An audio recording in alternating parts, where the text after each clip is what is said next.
ច្រៀងដេចនាងយំដេចព្រៃយំខាងនឹងខ្ញុំឬខាងអ្នកណា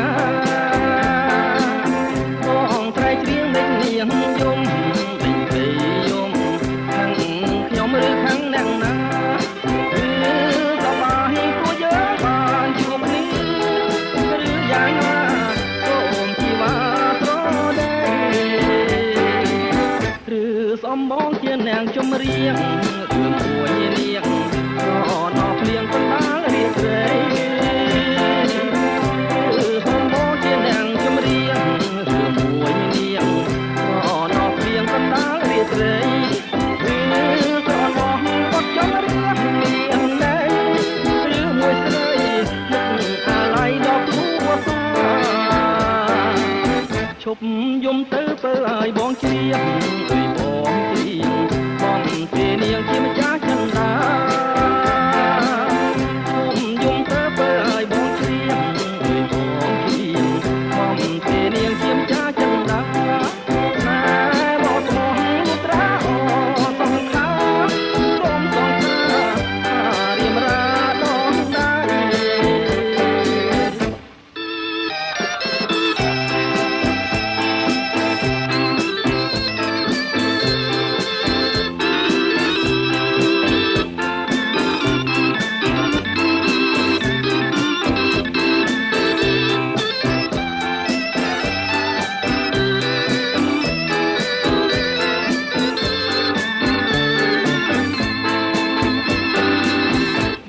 ស្រែកច្រៀងដេចនាងយំដេចស្រីយំ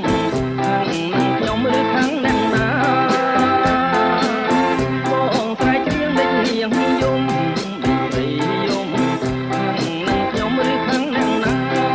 វាសប្បាយព្រោះយើងបានជួបគ្នាឬយ៉ាងណាសូមជីវ៉ាស្រដីឬសំបងជាអ្នកជំរៀងមួយនាងក៏ណោភ្លៀងបណ្ដាលរៀបរេសំបងជាអ្នកជំរៀងមួយនាងក៏ណោភ្លៀងបណ្ដាលរៀបរេស្រណោះគាត់ចំរៀងនាងដែរឬមួយស្រីនឹងអាឡ័យដល់គ្រួសារឈប់យំទៅបើឲ្យបងជ្រាប